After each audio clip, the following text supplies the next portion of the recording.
नमस्कार and blast में आपका स्वागत है। कृपया चैनल को सब्सक्राइब जरूर कर ले और बेल आइकन जरूर दबा दें, जिससे कि दुनिया और देश की खबरें आप तक पहुंचती रहे। आइए डालते हैं आज के मुख्य समाचार पर एक नजर। अयोध्या व उन्नाव मामले पर बिहार के मंत्री ने अखिलेश यादव पर साधा निशान। अयोध्या गैंग रेप व कन्नौज रेप कांड को लेकर बिहार सरकार के पिछड़ा वर्ग कल्याण मंत्री हरी साहनी ने सपा सुप्रीमो अखिलेश यादव पर साधा निशाना। कहा, जब कार्यकर्ताओं को छूट देंगे तो यही होगा। अयोध्या की घटना दुखद। सीएम योगी की कार्रवाई सराहनीय। सिर्फ यूपी बिहार में ही नहीं, देश के अन्य प्रांतों में भी योगी की कार्रवाई बन रही नजीर। योगी की कार्रवाई लोगों को सुखद लगती है तो वही अखिलेश यादव का बयान दुखद लगता है। जब अखिलेश यादव चुनाव में जाते हैं तो कहते हैं इस गरीब समाज का मैं ही रहनुमा हूं, लेकिन जब इनका कार्यकर्ता नेता गुनाह करता है तो उसके बचाव में खड़े हो जाते हैं और डीएनए की मांग करते हैं। सपा के लिए यह बड़ी बात नहीं है। इसके पूर्व में जो भी घटना होती थी, सभी लोग कहते थे सरकार घोषित गुंडे हैं, जिनको लोग खुली छूट देंगे वह कार्यकर्ता गलत मार्ग पर जाएगा। हरी साहनी बिहार सरकार के मंत्री। जिस तरह का पक्षपात लोगों ने करते हुए देखा, ये बड़ा ही दुखद महसूस हुआ। ये तो घटना वैसे दुखद है ही, लेकिन इससे भी ज्यादा दुखद महसूस हुआ कि वो जिस तरह से पक्षपात किए तो वो बड़ा दुखद महसूस हुआ। ये माननीय है। इससे केवल यूपी नहीं, बिहार नहीं, इस देश के अन्य प्रांत के लोगों में भी खुशी है कि ऐसे दुर्दांत अपराधी को इस तरह का सजा मिलना ही चाहिए। ये जितना ही लोगों को सुखद एहसास दिलाता है हमारे आदरणीय मुख्यमंत्री जी का यह कदम, उतना ही लोगों को दुख भी है इन बातों का कि आदरणीय भाई अखिलेश यादव जी जब वो चुनाव के क्षेत्र में जाते हैं तो वो ये जताते हैं कि इस गरीब गुरबा समाज का, इस निषाद समाज का मैं ही इसका जो है रहनुमा हूँ। वो उसका शुभचिंतक बनने का सारा ढोंग करते हैं, लेकिन जब अवसर आता है तो उस अवसर पर वो अपने वास्तविकता को दिखा देते हैं कि कथनी और करनी में कितना का अंतर होता है, ये तो समय पर ही पता चलता है। वो अभी ये दिखाने का काम किए जिस तरह से वो कहें कि डीएनए टेस्ट की आवश्यकता है। आज आम लोगों को यह सुनकर के भारी कष्ट है कि इस तरह का उन्हें नहीं बोलना चाहिए, इसलिए कि ये तो स्पष्ट है, सबों को पता है। इसलिए ऐसा बोलकर केवल और केवल वो जो है, और जिस तरह से वो अपने कार्यकर्ता को जो ये घटना को अंजाम दिए, जिस तरह से उन्हें बचाने का काम कर रहे हैं, बड़ा ही घृणित है, बड़ा ही निंदनीय विषय है। हम लोग इसका निंदा करते हैं कि इस तरह से खुलेआम ऐसे अपराधी का पक्ष नहीं लेना चाहिए। आपने घर किशोरी के यहाँ घर जाकर के मुलाकात किया? जी जी। कैसी हालत की? ये हालत में आदरणीय मुख्यमंत्री जी के देखरेख में उनका इलाज हुआ है लखनऊ में। वहाँ से इलाज होकर के कल ही वहाँ से वो आई है।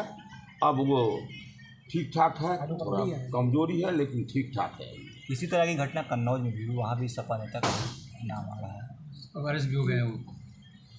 तो ये बड़ी बात थोड़ी है कि वहाँ भी सपा नेता का नाम, अरे बड़ी बात थोड़ी है।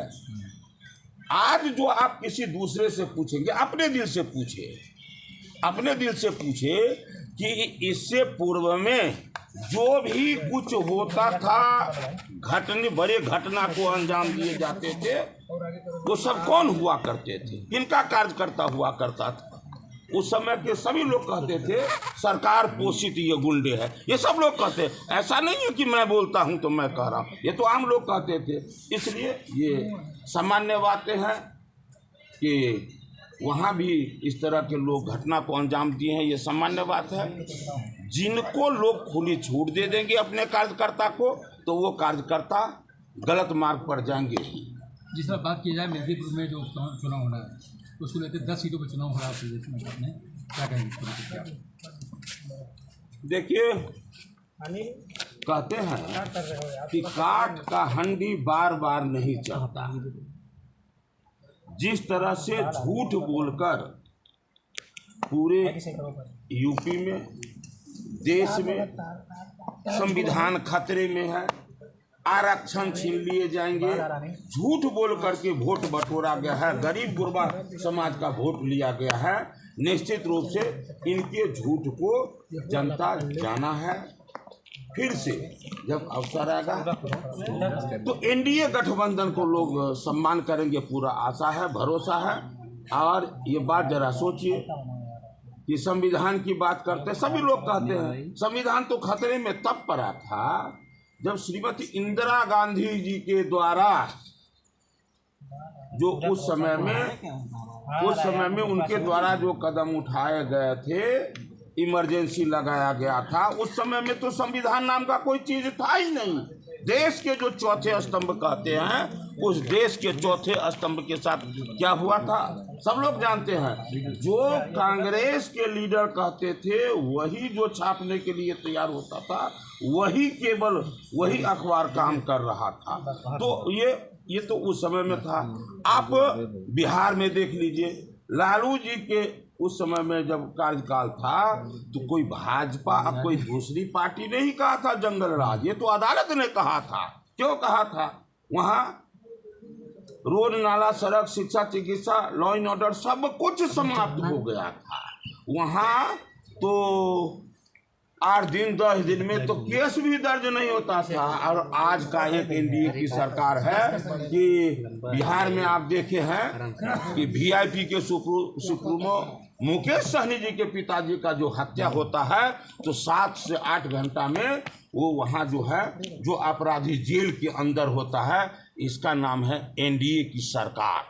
बिहार का भी चुनाव वहाँ भी आप भाई हम क्या कहते हैं कि अति पिछड़ा का जो है हक नहीं छीनने देंगे, आरक्षण नहीं छीनने देंगे। तो उनसे पूछिए ना कि जब से इनके कार्यकाल में नहीं, इनके पिताजी के कार्यकाल से लेकर और अभी तक में क्या किसी एक भी जाति को, किसी को ये आरक्षण देने का काम किए क्या? और कह क्या रहे हैं इनके पिताजी कि हम मुसलमान भाई को जो आरक्षण मिलना चाहिए। मैंने इसका विरोध करता हूं, लेकिन बाबा साहब भीमराव अंबेडकर के द्वारा उसी समय में कह दिया गया था कि धर्म के नाम पर आरक्षण नहीं दिए जाएंगे। तो फिर ये बोलते क्यों हैं? इनको तो पता है कि इस तरह से आरक्षण नहीं दिए जाएंगे। बस एक और एक काम है, वोट के राजनीति के कारण। यदि वो आरक्षण देंगे भी तो वो आरक्षण कहाँ से ला करके देंगे? किसी न किसी अति पिछड़े से छीन कर देंगे ना। वो अपने गल्ला से निकाल के, तिजोरी से खोल के देंगे या अपने बगल के राशन के दुकान से ला कर देंगे, ऐसा तो होगा नहीं। वो तो देंगे निश्चित रूप से किसी अति पिछड़ा से छीन कर ला कर देंगे। तो यहाँ ये कहते हैं बंगाल में उस तरह से आरक्षण छीना जाता है, तो ये लोग झूठ बोल करके राजनीति करते हैं। बाद बाकी इस सच्चा ये कहने की बात तो है नहीं कि निश्चित रूप से घटना दुखद है, लेकिन आप बोलिए बस आ रही। लेकिन घटना घटित होने के बाद सरकार का जो रोल होना चाहिए वो रोल होता है। तो लोगों को लगता है कि घाव पर सही मलहम लगा। जनपद के जितने भी महत्वपूर्ण प्रतिष्ठान हैं, जो भी वाइटल इंस्टॉलेशंस हैं, धार्मिक संस्थान हैं, सभी के लिए पुलिस के द्वारा एक पुलिस अरेंजमेंट बनाया गया है। इसके अलावा इन सब जगहों पे संदिग्ध व्यक्तियों की चेकिंग, संदिग्ध सामान की चेकिंग, हमारे जो भी डॉग स्क्वाड्स हैं और अन्य स्क्वाड्स हैं वो रेलवे स्टेशन, बस स्टैंड पर भी से हमारी चेकिंग की प्रक्रिया शुरू हो गई है। अयोध्या धाम क्षेत्र में जैसा कि आप लोग अवगत हैं, वर्तमान में सावन महोत्सव के चलते ऑलरेडी क्षेत्र में विभिन्न मंदिरों में जो झूला रखा गया उसके दृष्टिगत अतिरिक्त पुलिस बल वहाँ पे तैनात किया गया।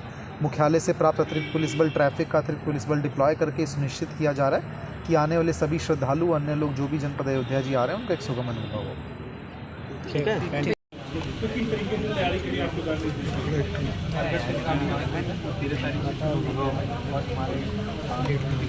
वो सेल्फ हेल्प ग्रुप की महिलाएं और साथ साथ जो हमारा डूडा विभाग है उसके माध्यम से भी किया जा रहा है। लगभग 2 लाख से ऊपर जो है वो ध्वज जो है वो सेल्फ हेल्प ग्रुप की महिलाओं के माध्यम से, और लगभग 1 लाख जो है वो हमारे डूडा विभाग की तरफ से भी उपलब्ध कराए जा रहे हैं। और जितने भी सरकारी विभाग हैं वो इस अवसर पर वहाँ पे ध्वजारोहण और साथ साथ उनको सजाने का जो कार्रवाई है वो सभी विभागाध्यक्ष, उनके हमारे जो कर्मचारी हैं उनको दिया गया है ये जिम्मेदारी।